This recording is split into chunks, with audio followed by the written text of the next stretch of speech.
오늘 보실 하나님 말씀은 고린도전서 14장 20절부터 25절입니다. 고린도전서 14장 20절부터 25절 말씀 보겠습니다. 형제들아, 지혜에는 아이가 되지 말고 악에는 어린아이가 되라. 지혜에는 장성한 사람이 되라. 율법에 기록된 바 주께서 이르시되 내가 다른 방언을 말하는 자와 다른 입술로 이 백성에게 말할지라도 그들이 여전히 듣지 아니하리라 하였으니, 그러므로 방언은 믿는 자들을 위하지 아니하고 믿지 아니하는 자들을 위하는 표적이나 예언은 믿지 아니하는 자들을 위하지 않고 믿는 자들을 위함이니라. 그러므로 온 교회가 함께 모여 다 방언으로 말하면 알지 못하는 자들이나 믿지 않는 자들이 들어와서 너희를 미쳤다 하지 않겠느냐 아니하겠느냐. 그러나 다 예언을 하면 믿지 아니하는 자들이나 알지 못하는 자들이 들어와서 모든 사람에게 책망을 들으며 모든 사람에게 판단을 받고 그 마음에 숨은 일이 드러나게 되므로 엎드려 하나님께 경배하며 하나님이 참으로 너희 가운데 계신다 전파하리라. 아멘. 오늘은 지혜에는 장성한 사람이 되라, 지혜에는 장성한 사람이 되라 라는 제목으로 하나님 말씀 보겠습니다. 나는 여러분이 방언으로 말하거나 찬양하거나 감사기도를 드릴 수 있더라도 공적인 모임에서 방언하는 것이 교회 전체에 어떤 영향을 미치게 되는지 판단하고 숙고하는 지혜에는 장성한 사람이 되었으면 좋겠습니다. 여러분이 모여 있고 때마침 믿지 않는 사람도 함께 있는데 알아들을 수 없는 방언으로 기도한다면 믿지 않는 사람들은 여러분을 미쳤다고 생각하고 서둘러 거기서 빠져나갈 겁니다. 그러나 믿지 않는 사람들 몇 명이 우연히 교회에 들어왔는데 여러분이 하나님의 진리를 알아듣기 쉽고 명확하게 말하고 있다면 여러분의 말을 듣다가 진리를 접하고 자기 마음을 살피고 주님 앞에 돌아오는 일이 발생할 겁니다. 진리의 말씀을 들은 믿지 않는 자들은 자기의 죄를 깨닫고 어느새 하나님 앞에 엎드려 하나님의 자비를 구하고 하나님이 우리 가운데 계심을 인정할 것입니다. 이것이 오늘 본문의 내용 관찰입니다. 자, 오늘 본문에서 말하고자 하는 핵심은 분명하죠. 방언이 갖고 있는 한계와 예언, 즉 말씀이 가져다주는 유익, 이것이 오늘 본문이 말하고자 하는 핵심입니다. 무엇이라고요? 첫째는 방언이 가지고 있는 한계, 다른 하나는 진리의 말씀이 가져다주는 유익을 말하고 있습니다. 고린도전서를 살펴보면서 우리가 계속해서 강조하는 것이 있죠. 바울이 계속 강조하는 게 있어요. 여러분, 이것을 늘 마음속 깊이 새기고 있어야 됩니다. 바울이 계속해서 강조하는 게 무엇입니까? 하나님이 주신 은사는 무엇을 위한 것이다? 공동체의 유익을 위한 것이다. 그래서 공동체의 유익을 가져다 주고 더 나아가서는 하나님의 영광을 나타내게 된다. 이것이 하나님이 성령 하나님을 통해서 우리에게 은사를 주신 목적이다라고 말하고 있는 겁니다. 그래서 은사를 통해서 하나님의 몸된 교회 공동체를 아름답게 세워나가고 교회 공동체를 아름답게 세워나감으로 하나님의 영광을 온전히 드러낸다. 하나님의 영광을 드러낸다는 것이 무슨 말입니까? 하나님이 어떤 분이신지를 나타낸다라는 말이죠. 하나님이 모두에게 서로 다른 은사를 주셔서 아름답게 주님의 몸된 교회 공동체를 나타낸다라는 거죠. 이것을 바로 알고 행하는 자가 오늘 본문 20절에 나오는 지혜에는 장성한 사람이라 라고 바울이 말하고 있는 겁니다. 20절 같이 읽어봅시다. 형제들아, 지혜에는 아이가 되지 말고 악에는 어린아이가 되라. 지혜에는 장성한 사람이 되라 라고 말합니다.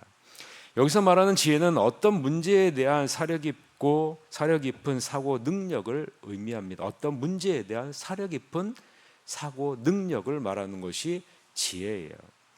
오늘 본문에서는 공적인 모임에서 하나님이 주신 은사인 방언으로 말하거나 찬양하거나 기도하는 것이 공적인 모임에 어떤 영향을 주는지 깊이 사고할 수 있는 능력, 이것을 지혜다라고 말하고 있는 겁니다.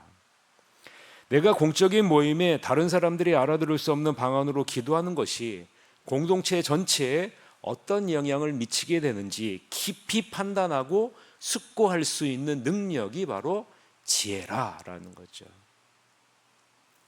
나만 생각하는 것이 아니라 공동체와 다른 사람, 그리고 믿는 사람과 믿지 않는 사람, 연약한 자와 장성한 사람, 이 모든 사람을 고려할 수 있는, 그래서 내가 말과 행동을 어떻게 해야 되는가, 이것을 판단할 수 있는 능력이 바로 지혜다라는 거예요. 바울이 방언의 은사에 지나치게 치우쳐져 있는 고린도 교인에게 하나님이 주신 은사를 진정한 목적에 부합하게 사용하라라고 지금 말하고 있는 거죠. 하나님이 주신 은사를 진정한 목적에 부합하게 사용하지 않고 자기의 의를 드러내기 위해서 사용한다면 그 은사 자체가 악이 될 수도 있기 때문입니다. 화려하게 눈에 바로 드러나는 방언을 추구하고 그것에 열광하는 고린도 교인들의 모습이 바울의 눈에는 어떻게 보였습니까? 영적으로 유치한 어린아이와 같다라고 지금 말하고 있는 거예요. 다른 형제들에 대한 배려가 없이 자기의 신앙과 인격을 자랑하는 수단으로 하나님이신 은사를 사용하고 열광한다면 그 자체가 하나님 보시기에는 기쁘게 여김받는 것이 아니다라는 거죠. 반면에 여러분, 장성한이라는 이 뜻을 우리가 눈여겨봐야 되죠. 이 장성한이라는 단어의 뜻은요, 어떤 목표에 도달하기 위해서 지각을 사용해서 옳지 않은 목표를 분별해낼 수 있는 능력을 말하는 겁니다. 쉽게 얘기하자면 목적이 무엇인지 올바로 깨닫고 올바로 알고 그 목적을 향해 온전히 달려가는 것을 장성한이라고 말하는 겁니다. 아까 서두에서 우리는 하나님이 주신 은사의 목적이 무엇이라고 말씀드렸어요? 교회 공동체를 아름답게 세우고, 교회 공동체를 아름답게 세움으로 하나님이 어떤 분이신지 하나님의 영광을 드러내는 것이다. 그것이 하나님이 성령 하나님을 통해서 주신 은사의 목적이다라는 거죠. 그래서 이 장성한 사람은요, 이 목적에 맞게 자기중심적인 미성숙한 이 모습을 버리고 공동체를 배려하는 성숙한 태도를 갖고 있는 사람이 바로 장성한 사람이다라고 말씀하고 있는 겁니다. 다시 한번 강조합니다. 하나님의 주신 은사는 개인의 신비적인 체험이나 만족을 위한 것이 아니라 교회 공동체의 유익을 위해서 사용되어진다라는 사실, 그리고 지혜롭게 사용해야 된다는 사실, 이 사실을 여러분 잊으시면 안 됩니다. 바울은 이사야 28장 11절을 인용하면서 오늘 본문 21절에서 이것을 강조하는데요. 이사야 28장 11절에 보면 그러므로 더듬는 입술과 다른 방언으로 그가 이 백성에게 말씀하시리라. 오늘 본문 21절에 이 이사야 28장 11절을 인용하면서 21절에 다음과 같이 강조합니다. 같이 한번 읽어봅시다. 시작. 율법에 기록된 바 주께서 이르시되 내가 다른 방언을 말하는 자와 다른 입술로 이 백성에게 말할지라도 그들이 여전히 듣지 아니하리라 하였으니 라고 말하죠. 자, 21절에 보면 다른 방언과 다른 입술이라는 단어가 나오죠. 다른 방언, 다른 입술. 이것은 무슨 말입니까? 다른 언어를 사용하는 이방인에게 그 언어도 그 언어로 말씀하시는 하나님의 소통의 의지가 이 가운데 담겨져 있다라는 거죠. 방언을 주신 목적을 지금 이야기하고 있는 거예요. 방언을 주신 목적이 무슨 말입니까? 소통이다라는 거예요. 하나님이 소통하기를 원하시는, 누구요? 다른 언어를 사용하는 자들과 소통하기를 원하시는 하나님의 의지가 이 가운데 담겨져 있다라는 거죠. 하나님 이방인들이 자신들에게 친근한 자기 방언으로 하나님의 말씀을 듣고 회개하기를 하나님이 원하신다. 쉽게 말하자면 다른 언어를 사용하는 자들과 하나님이 소통하기를 원하시고 그들도 말씀을 통해서 자기 자신을 죄를 깨닫고 주님 앞으로 돌아오기를 원하신다라는 거죠. 그래서 여러분, 성령 하나님이 강림하실 때 예수님이 십자가에 죽으시고 죽음의 원수를 깨고 부활하셔서 다시 제자들에게 나타나셔서 이렇게 말씀하셔서 내가 떠나가는 것이 너희에게 유익이라. 내가 떠나가면 성령 하나님이 너희 가운데 찾아오실 것이다. 이렇게 약속하시고 성령 하나님이 임하죠. 임했을 때 어떤 일이 발생했습니까? 다른 언어로 방언을 하는 일이 발생하게 되었죠.